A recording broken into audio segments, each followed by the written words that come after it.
This podcast is sponsored by Terraform Development is a rising engineering design and project management company located in Flagstaff, Arizona. Co-owners Eddie Kalnemtua and Stanford Lake started the company to bring economic-related projects to rural communities like the villages of the Hopi tribe. Some of the important work done by Terraform with the Hopi tribe are Tawa Master Plan, KUYI radio station site plan, Hopi Tribal Housing Authority residential homes, and numerous other nonprofit types projects on the Hopi tribe. Terraform can be reached at 928-864-5022 or visit their website at www.terra4orm.com. That's TERRA, the number 4, ORM.com.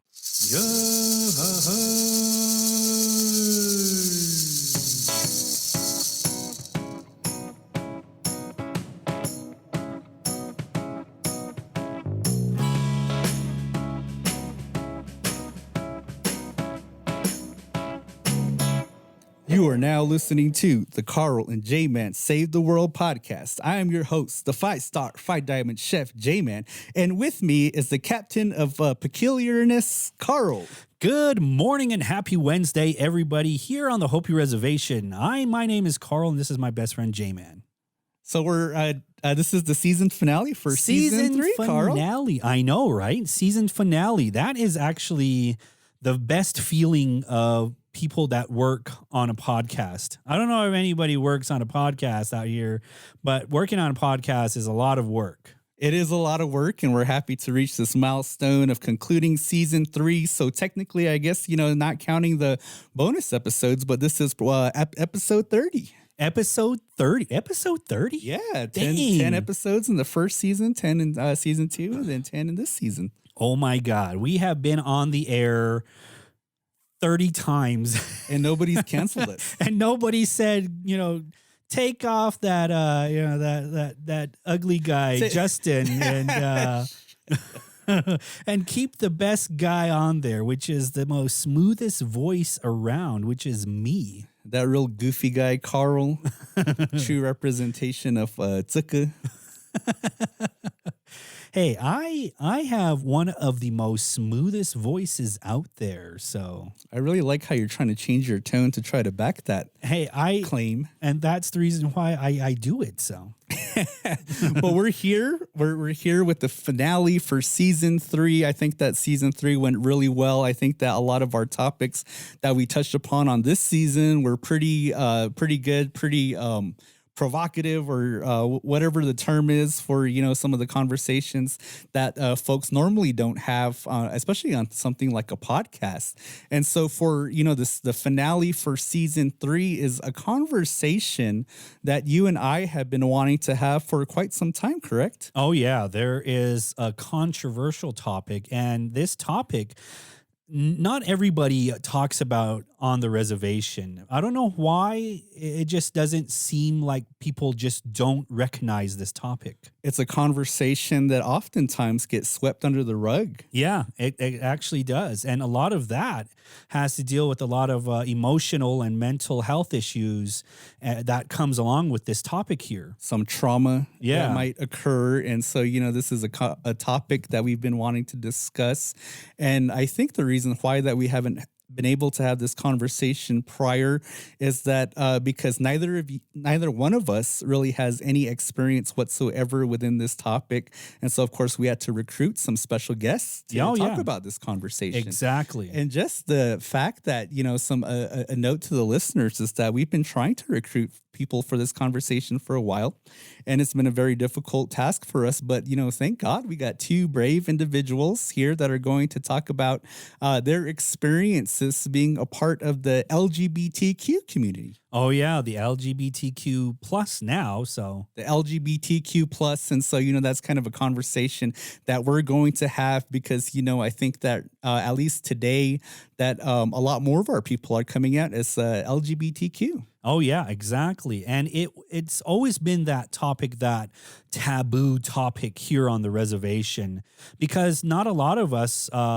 are mainstream, and a lot of us still are stuck in 1955. We're stuck in this fishbowl that we've been talking about in season 3. Exactly. And when you see that television show Leave It to Beaver, the mom has the pearls and she vacuums in pearls, and the father, works and has the dog and a picket fence. Yeah. That's American society there. That's like American dream. And Hopi is none too different with that. We think the same way. We think of like, a man has to be a man and a woman has to be a woman. Oh, exactly.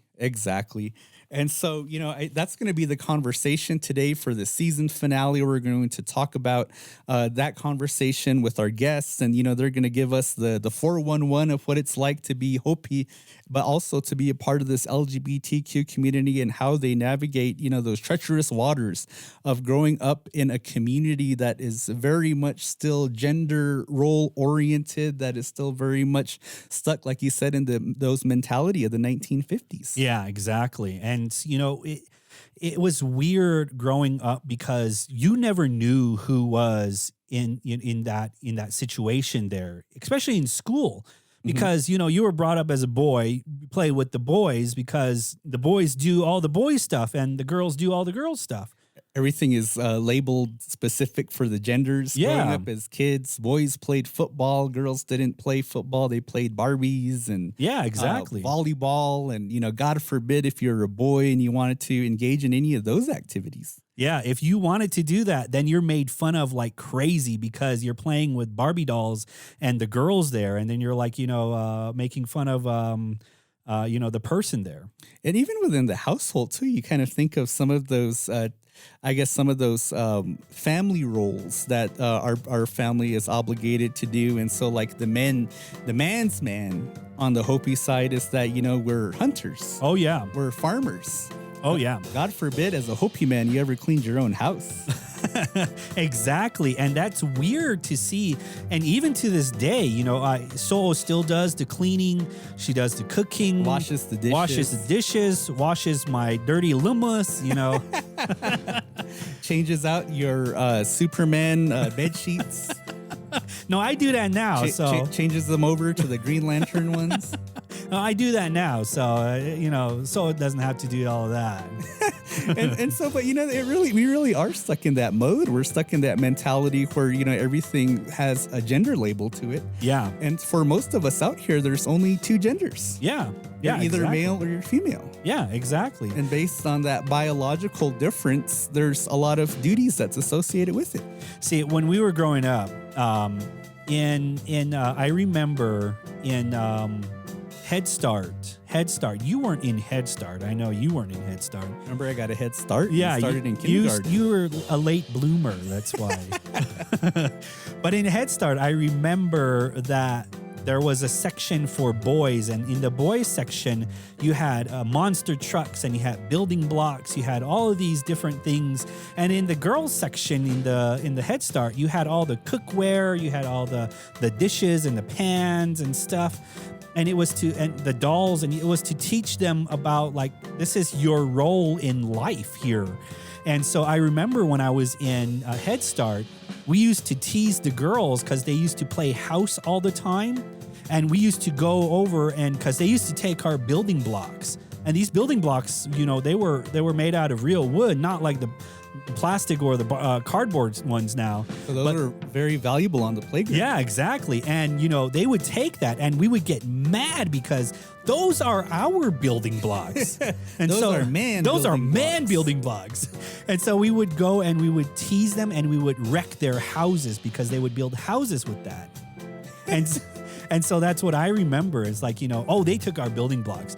No woman takes my building blocks and gets away with it. And so, your point is a really good point in that, growing up as children, that our minds were molded to think in this way. Yeah. That, that there are only men and women, female, male, and the roles that were assigned to those genders. But, I guess, with that, we really don't know a whole lot about the LGBTQ community. Yeah, we don't. I have no idea. A lot of res people don't. A lot of res people don't. And I don't know if it's just recently that people are now recognizing that group here on the reservation, but obviously it's been here in for a lot longer than we realized. Yeah, exactly. You were born in the 80s. That's 80s were like, we're a man's man and a woman's woman. And so, some of the things, I guess, to kind of give an example of the lack of knowledge that a lot of us have about the LGBTQ community is that, for example, right, like that there's a whole list of terminology that's associated with that community. And, we're probably going to sound real ignorant on this episode because we don't know the differences between a lot of the terms. Because, for example, I remember back when you and I were still working together that for whatever reason we decided that we wanted to look up the different terms that were associated with the LGBTQ, I guess a lot of the different sexual orientations. Oh, yeah. Because, when you think about this topic, for most of us common res folk, we only think that there's gay and that there's lesbian. But yet there's a lot of in-betweens. Oh, yeah. A lot of in-betweens, and a lot of these terms have different meanings that, there's a lot of different orientations out there. And that's something that we're very unfamiliar with. So I remember that when we used to work together, that you and I and another colleague, for whatever reason, just decided to Google search these lists of terms. And, for us being real ignorant, we're kind of just sitting there looking at these terms, reading the definitions, and giggling like schoolboys. Yeah, because there were a lot of different sexual orientation, like they're non-binary, or and they're what is it, all sexuality or demisexual, and we never knew about that. We never, and we didn't know about that. And so I think that though for a lot of us, especially a lot of us res folk, that we probably do know somebody or even have family members now that are within this community. Yeah, because I recall that one of my cousins, she did come out to us and told us that, that she wasn't straight or heterosexual, I think is the correct term. Yeah. But she told us that her orientation, and I can't remember what the term that she used, but basically, I guess the definition is that irregardless of gender, that you're attracted to people in general. Yeah. Whether it's a man or a woman. And so for us, we're like, oh, so you're bisexual. Yeah. And she was like, no, I'm this term. And then so she gave us the term that, I like people for, doesn't matter if they're a guy or a girl.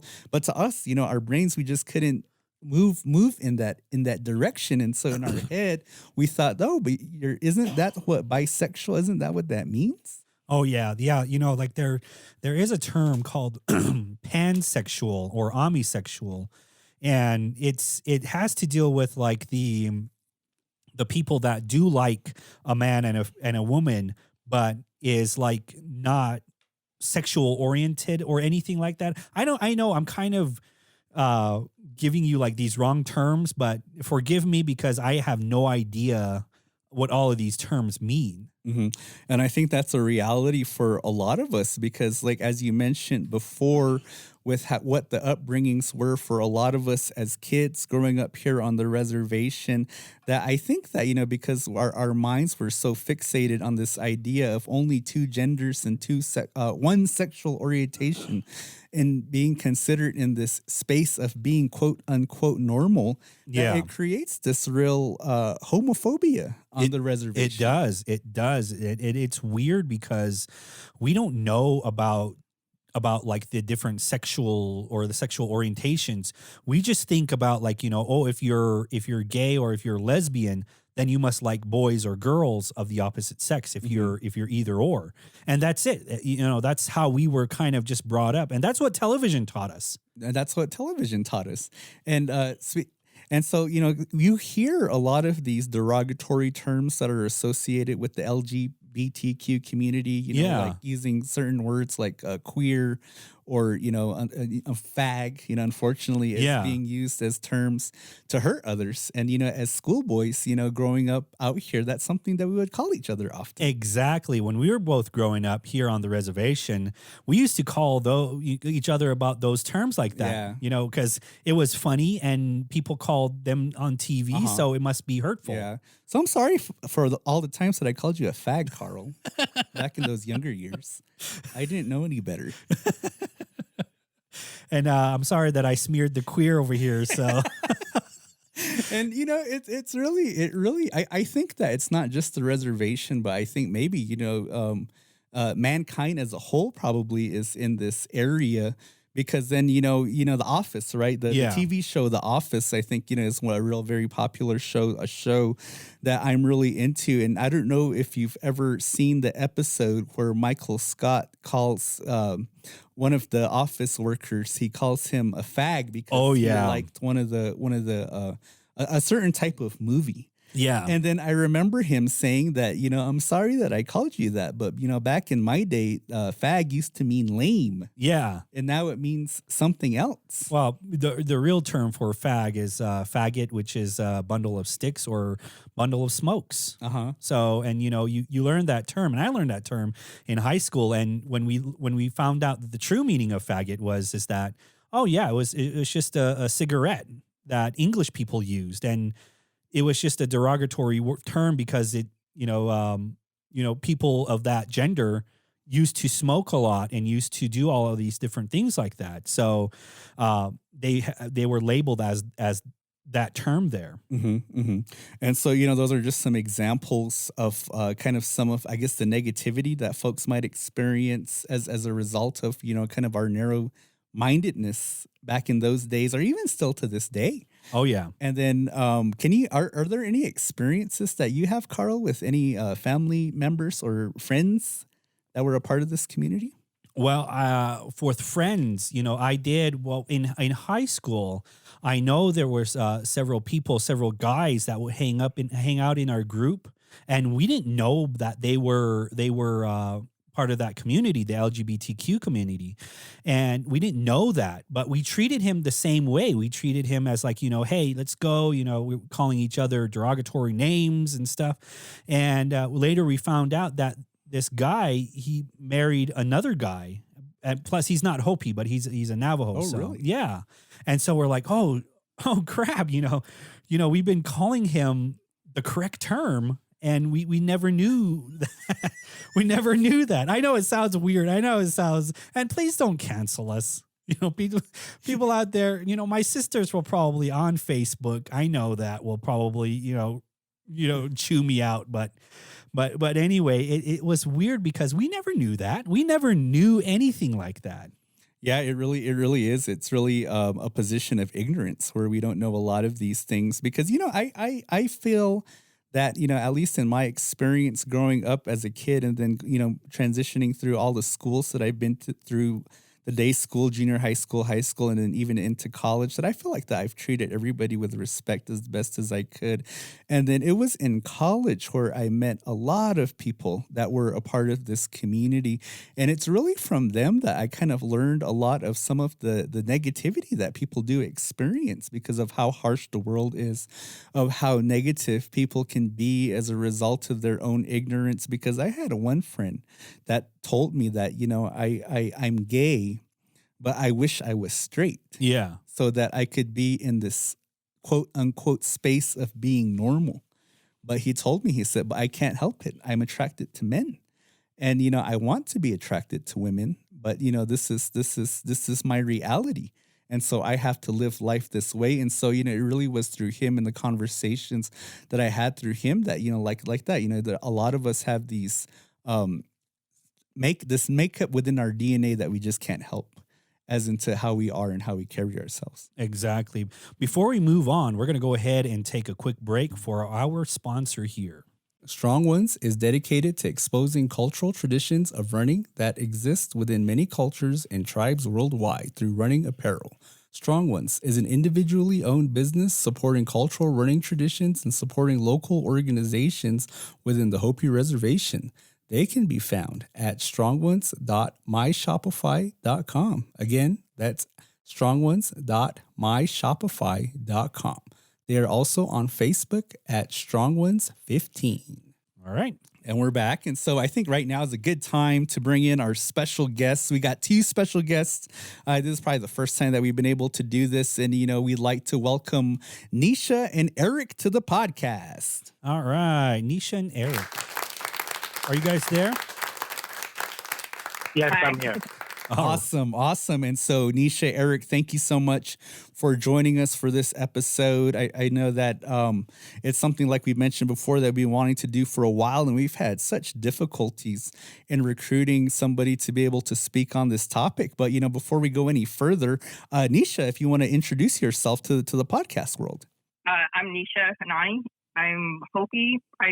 Obviously, but I live out in California. I've been here for a good chunk of change. Awesome. So California girl. Eric, introduce yourself to our audience. My name is Eric Lomahaptewa.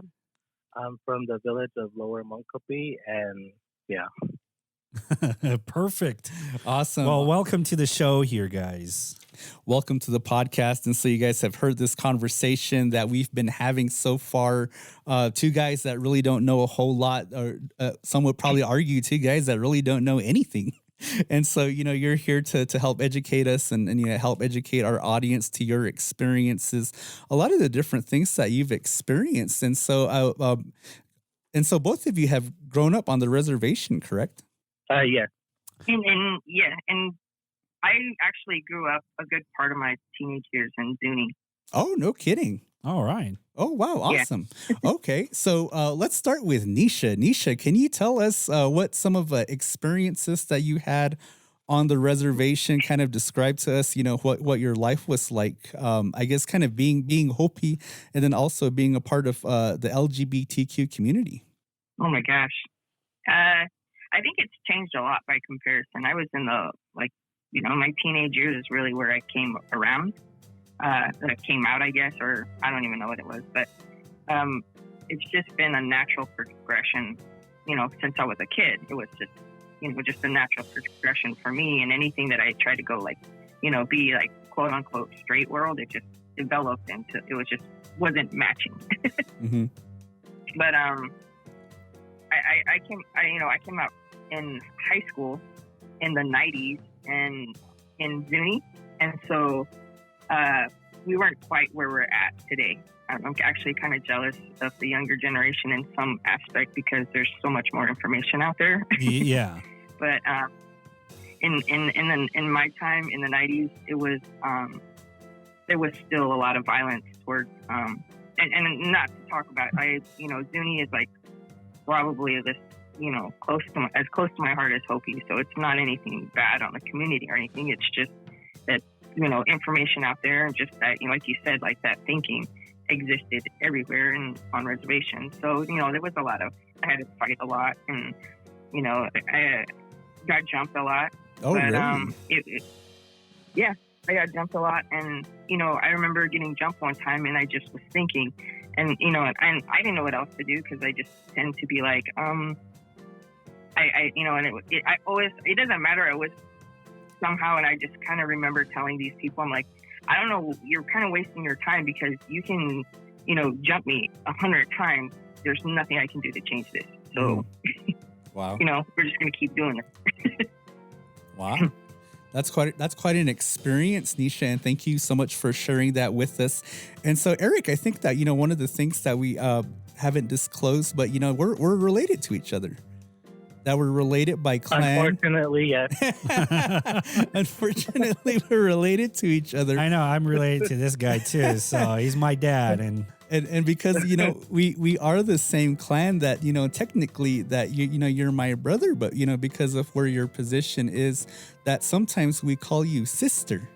And so if you can kind of talk about, your upbringings, and then even, I guess your acceptance level with something like that, to where instead of us calling you brother, that sometimes we call you sister. I think growing up, it is like how you described everything kind of back in the 1950s. Yeah. Just because everything is very gender specific and only a male and female. And I think that's kind of the reason why I never came out while I was growing up, just because I already knew what my role was as a Hopi boy, as far as going to the kiva and to the field, and having no male figure in our household growing up. My dads weren't there. So I kind of had to do everything on my own. And A lot of the men in the kiva kind of like helped me along the way because I would just sit there kind of stuck and confused, and they would come up to me and be like, what are you trying to do? And they would offer their help. And so it was more on that part of being Hopi that I had to learn to do things on my own. And I realized at a point that I was the male in my family that was doing a lot of stuff until everybody else came back and everybody else kind of got older.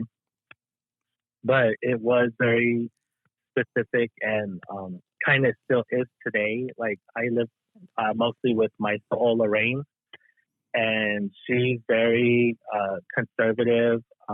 There's things I don't talk to her about, about like, oh, I had a boyfriend or something like that, because I know it would like, she would sit there and look at me. But yeah, I know she knows that I'm gay, and I know she loves me, but we just don't talk about it.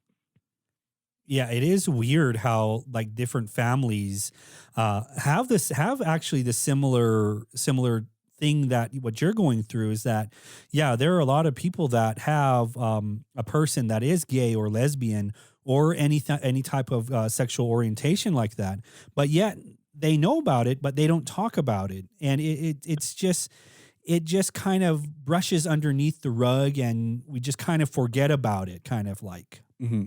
I think that that's very true. And so, Niesha, if you can share any experiences or, kind of the mindset that you had kind of doing the same thing, understanding what the female roles are within Hopi, and then maybe even within Zuni too, because I'm pretty sure that they're very parallel. I think more in Hopi just because that's where I more participated in everything. And anybody will tell you, like any of my family will tell you, like to get me in a dress is a fight. I will to the bitter end still, even today. And I've gotten, growing older, my arguments have gotten a little bit more smarter. I'm usually like, I'm doing you a favor. Have you seen what I can do to a dress? Like, it just looks weird. Because, I'm a little bit broader in the shoulders. So I always, whenever I try to put a dress on, it doesn't fit. It never fits. And I've even ripped one. So I always, and I don't have my own. I always have to borrow my sister's. But getting older now, it's just been, I kind of had to like realize that for me, it's just, I just had to accept like there are roles that just, I can't change them. I kind of have to accept these gender roles as they are, because that's what's been keeping us going. I think I'm pretty loyal to our tradition. Yeah. And so it's kind of like when I come home, in everyday life, I live how I am. I'm very much more, wear hats and those types of things, cross those lines. And it's kind of like one of those things where, you kind of have to, for the better, something better than outside of yourself, I have to kind of accept those traditional roles and stuff. But growing up and hearing the binary language, mm-hmm. in terms of, this is male, this is female, but it just grates my time every time, because, when I hear people say, well, you're a girl, you do this, and you're a boy, you do this. And I just, remembering growing up and hearing that, it just, there's moments where it just killed my spirit because it didn't match. And people didn't know what I was feeling or, what I was going through. And so then you have people be like, you're a girl, you do this, and you're, and hear all these things. And it was just kind of like, it killed your spirit a little. But as I got older, I think it's become more of a, more how can I, continue with the traditions, because they're very important. And at the same time, without like completely like going against how I feel. But, there's really not a lot of room for that. I think sometimes, just because, there's a reason why they last for a long time, but, there's also outside influences. So to me, it's been more of, these are, I want to participate, and I want to be, it's very more important now with, having nieces and nephews, and just really appreciating those binary aspects, but at the same time realizing like, there is myself that I can live by. Wow. Wow. Thank you. Thank you for sharing that. And, that's, I guess, a learning experience, even for me, just to hear that. Yeah. Because, Carl, well, at least I can speak for myself that growing up, and we did mention this in the introduction, that, we did really follow those lines that were set out for us in terms of, gender specific male and female. So, growing up male on the Hopi reservation, that I did participate in all of the male specific activities. And then, getting older and then, moving up into our Hopi society, participating in ceremony and, specifically doing those things that are normally relegated towards the male. And so, for folks like us, that this is a lot of conversation that we're probably hearing for the very first time. Oh yeah, it is. And I speaking with Justin, we are male kind of like, and we do things on the male side, and we go to the kiva, we go through all of these ceremonies that Hopi male has to do, and we do it all, and we just don't think about what it is to be like a female, or what their female roles are. So we just say that, that's the woman's work there. This is the man's work here. Although Carl does spend hours and hours online, so I don't know how much of a man's man that he is. I'm playing games, okay? That's the man's work there. But I guess, in your both of your experiences and experiencing the things that you all have experienced, I know that one thing that a person needs to get through life is to have a strong support system. And so, Niesha, starting with you, can you describe to us what support system that you had in place, whether that were friends or family or others that might have helped you to kind of get through some of these difficult times that you've experienced? I'm really grateful. I mean, I think one of the aspects was I've naturally just been really resourceful.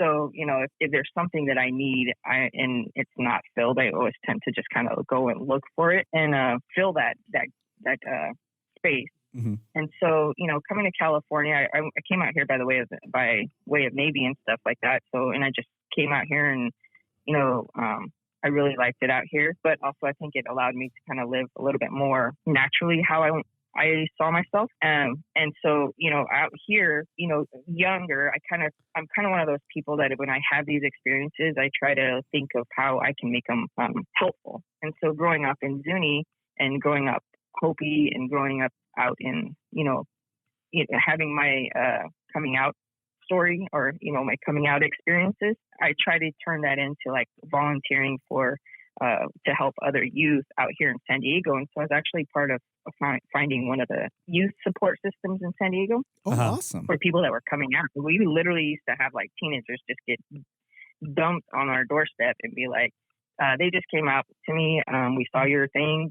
And then as I got older, there's actually a community out here,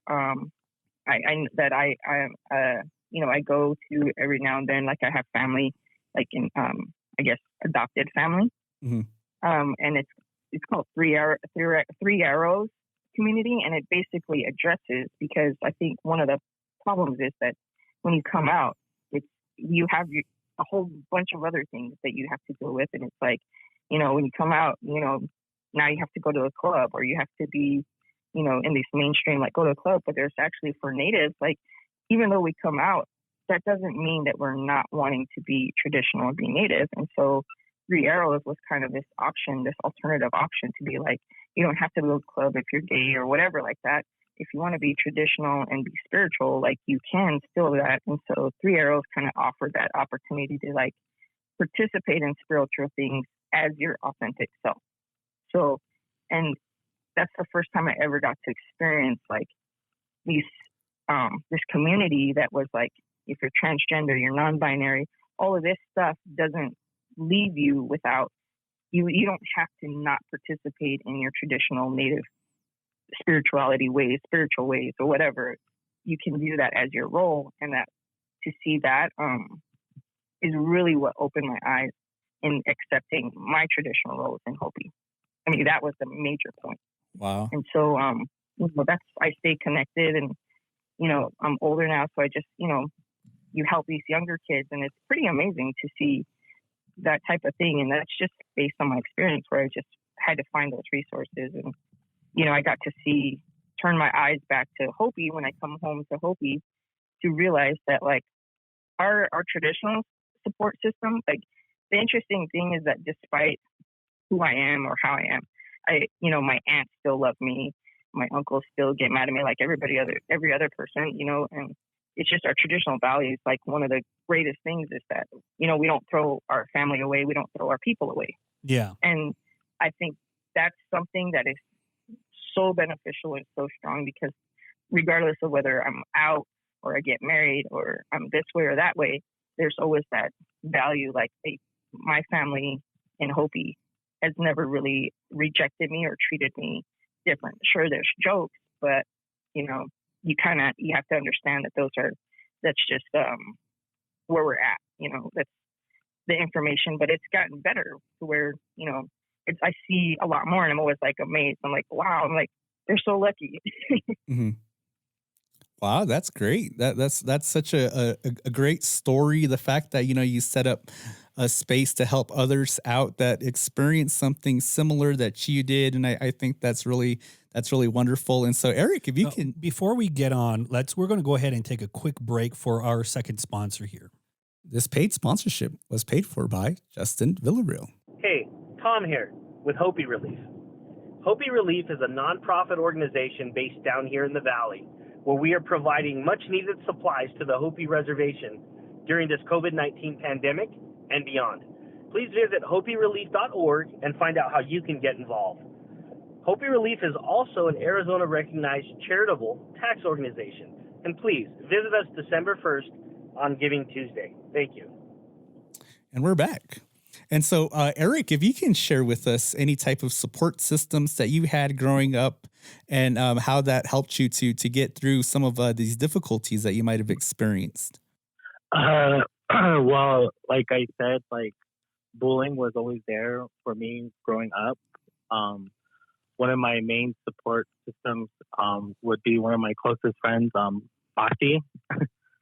Him and I would always constantly have people trying to jump us or, say jokes behind our back. And it wasn't until one time I was walking home and I saw Bati getting jumped and I ran over there immediately trying to help. And, he's all fighting 3 dudes at once and then they take off and then he's all walking away, busted nose and hair all messy.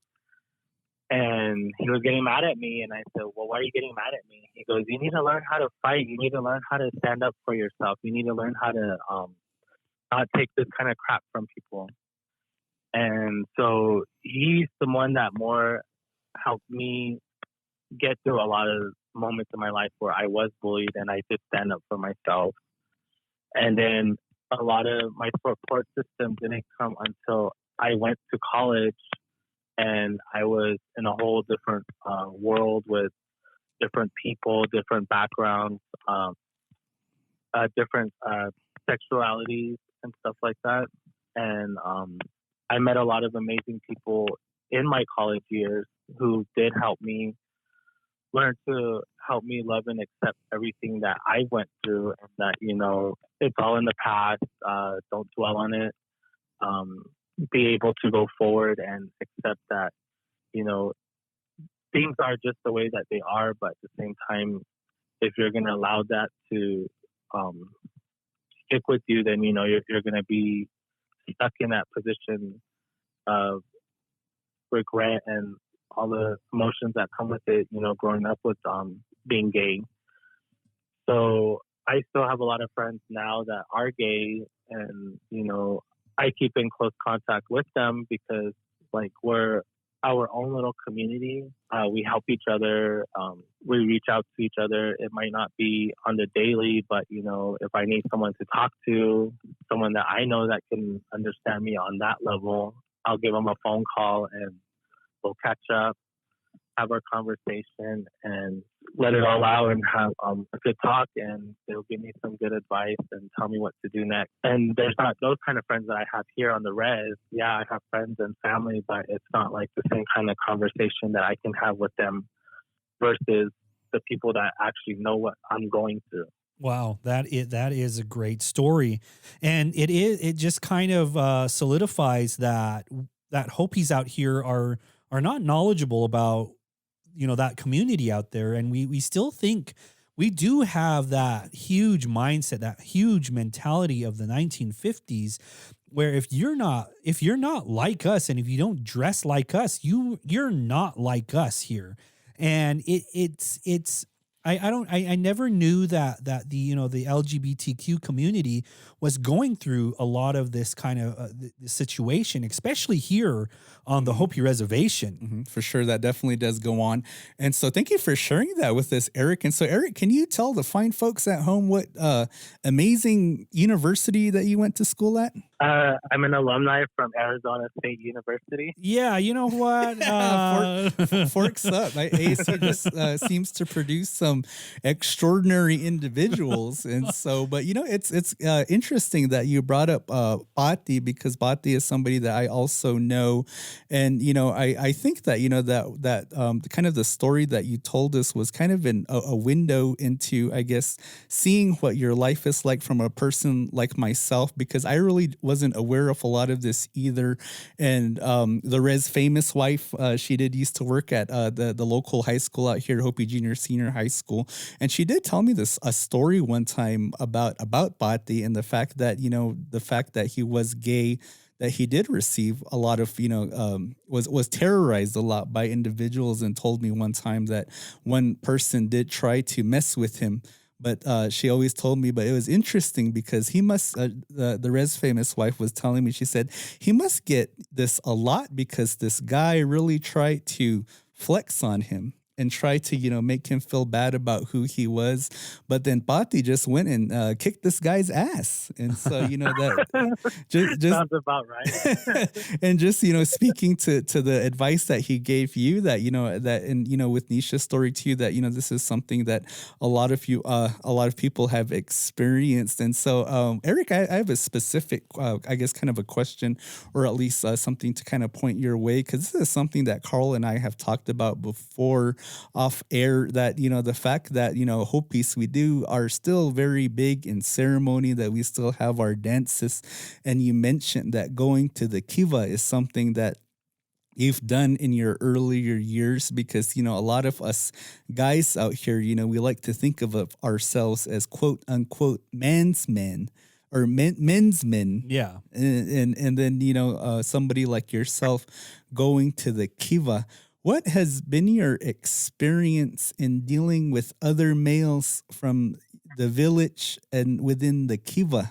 Are they pretty respectful towards you when you're doing ceremony? I would say the older folks, like the dads and the grandpas, mainly, because they know there's a level of respect once you go down there.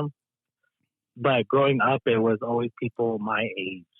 People always like saying things or making jokes or just being bullies in general. But I was always taught, like, don't go down to the kiva with that kind of mentality.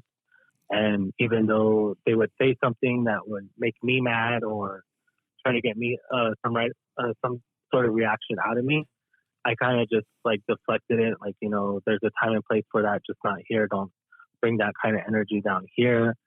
And then now that as I'm older, it's kind of like based on how they're a reflection of their own family.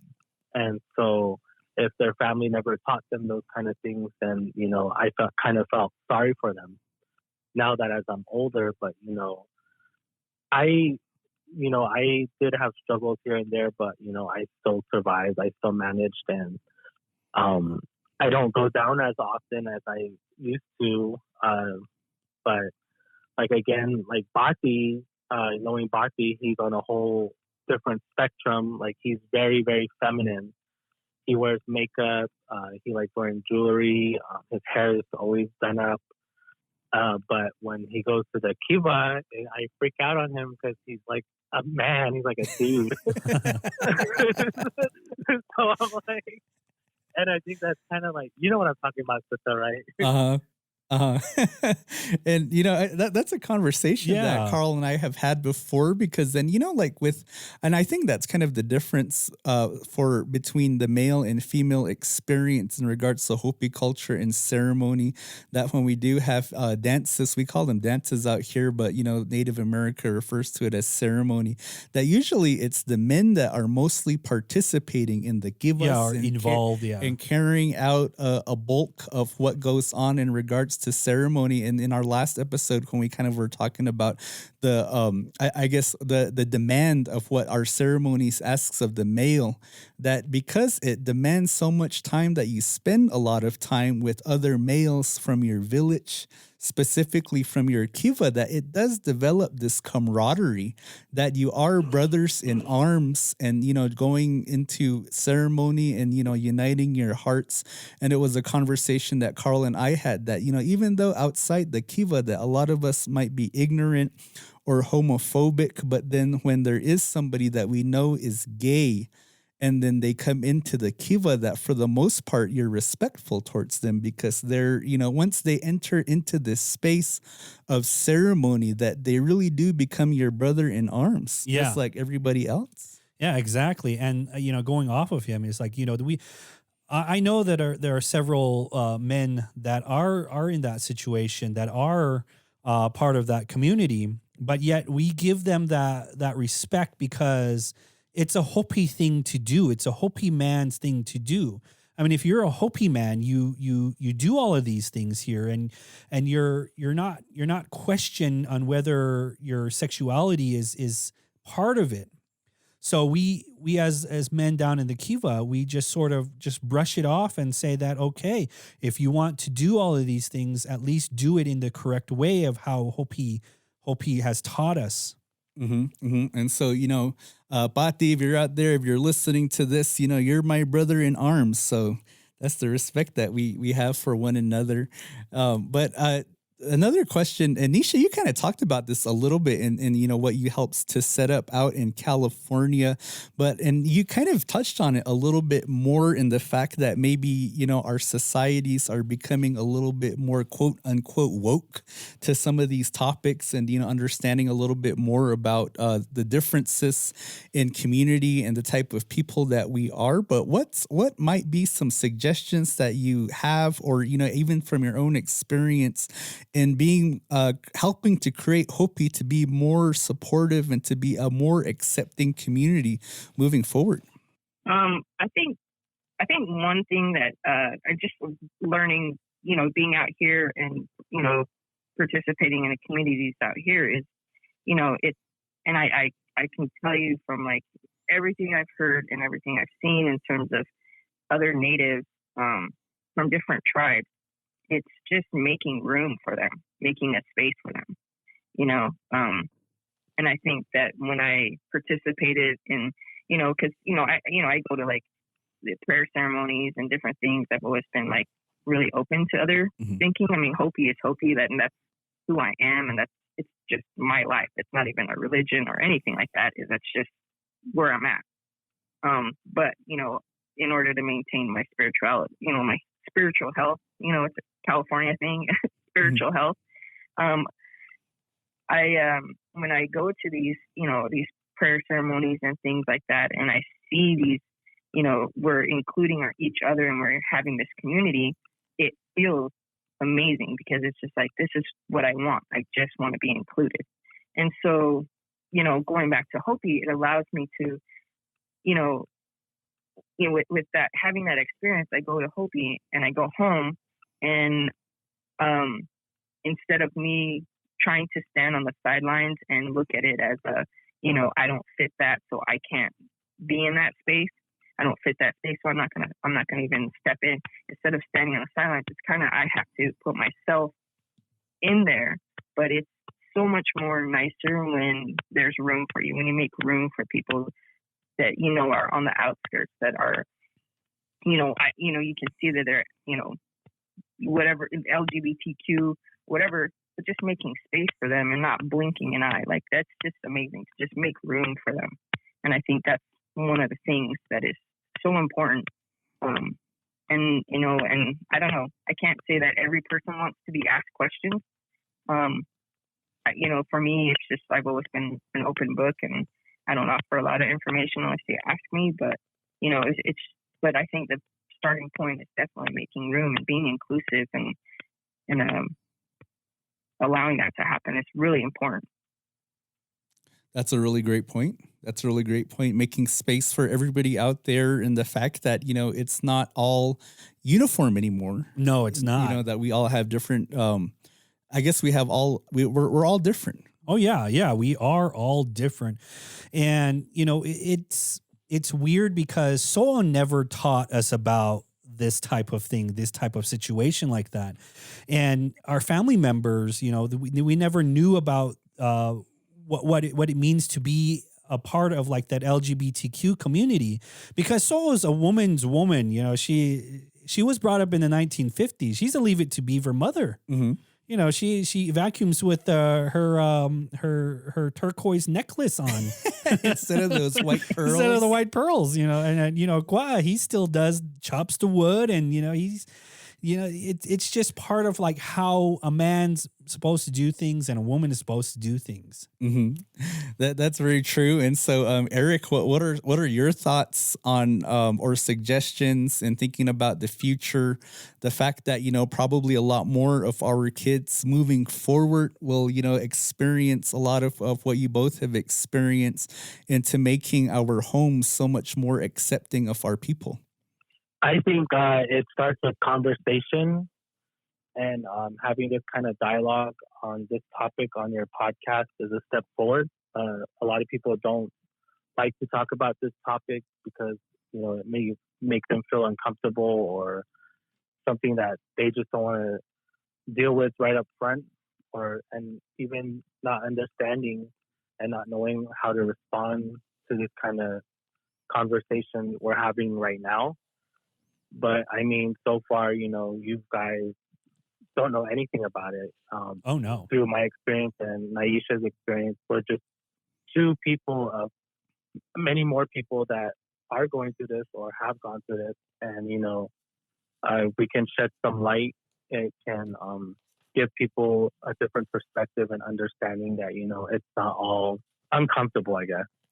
So Niesha, do you have any words of advice before we start heading out here?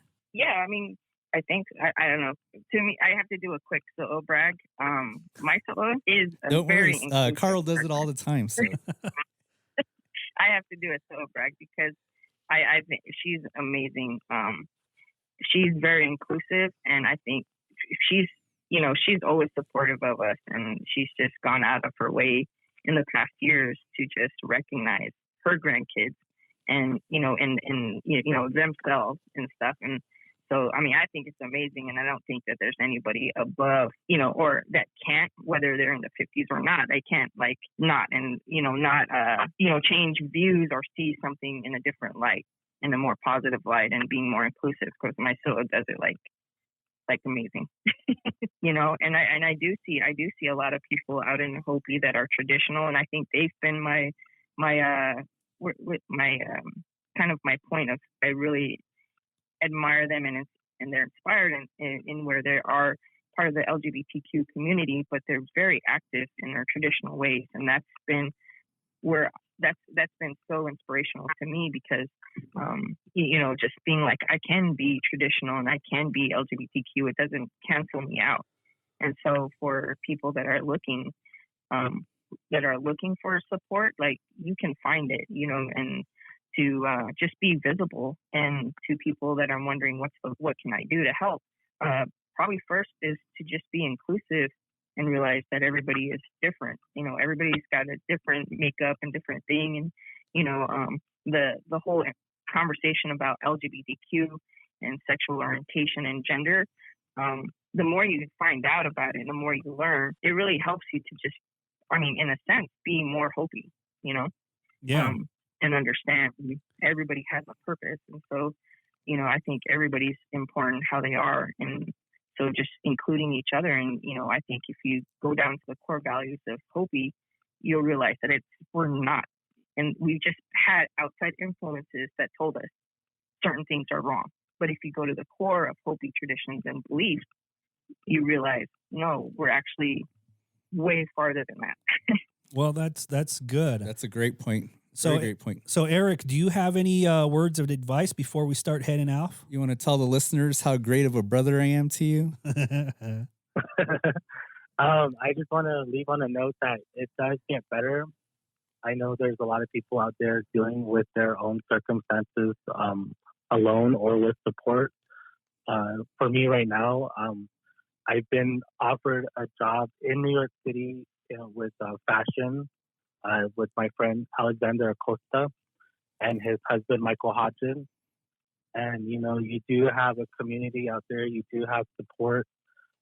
It may be a struggle now or it may have been a struggle growing up, but don't lose sight on things because the outcome always comes out better as long as you stay grounded and stay true to yourself and learn to love yourself. Well, thank you for that. Thank you for all those inspirational stories and wisdom of words, because both J-Man and I, we really don't have a huge grasp on this new concept. Although it's not new, but it is still so new in the community here on Hopi Reservation.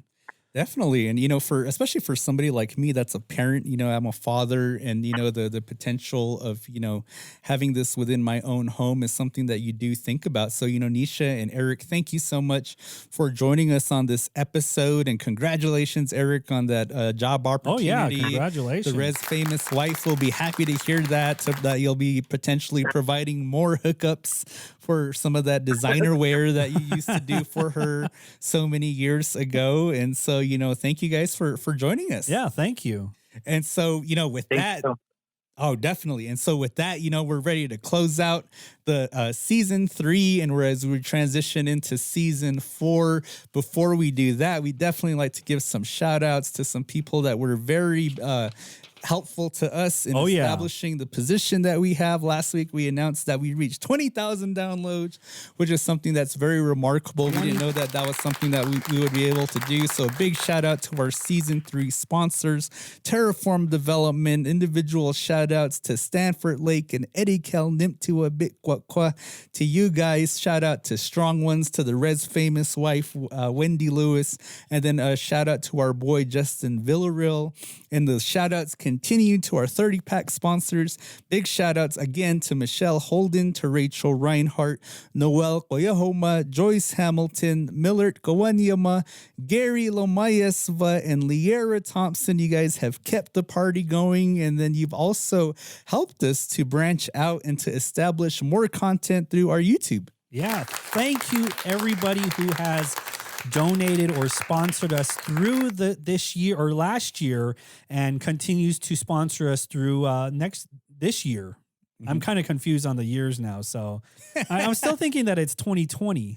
I think your brain's still trying to process all of this, this knowledge that we just learned today. Also, I want to thank everybody that has bought us a cup of coffee. All the people who have bought us cup of coffees, that actually does help us. Even though it's just one cup of coffee, that actually does go a long way. So if you find a link on our website or our Facebook page or Twitter page, please hit, buymeacoffee.com/CJ podcast. And it helps us a lot. And then even though we're transitioning and, we usually take this little break between seasons, that we actually won't be taking a break this time. Yeah, we won't be taking a break. Because we'll be working on this YouTube series called Us Be These Guys. Yeah, exactly. So look out for that next week or so, because that will probably be the debut of Us Be These Guys on YouTube. And so if you're not following us on YouTube, you make sure you want to go on to youtube.com and find us at Carl and J-Man. Hit the subscribe button, hit the likes on any of the videos that are available to you all through there. And then also too, if you're not following us on social media, look out for us on Facebook at Carl and J-Man. We're also on Instagram at Carl and J-Man _podcast, and on Twitter at Carl and J-Man. Exactly. Thank you again for listening to Carl and J-Man Save the World podcast. My name is Carl, and this is my best friend, J-Man. So long. Quack, quack.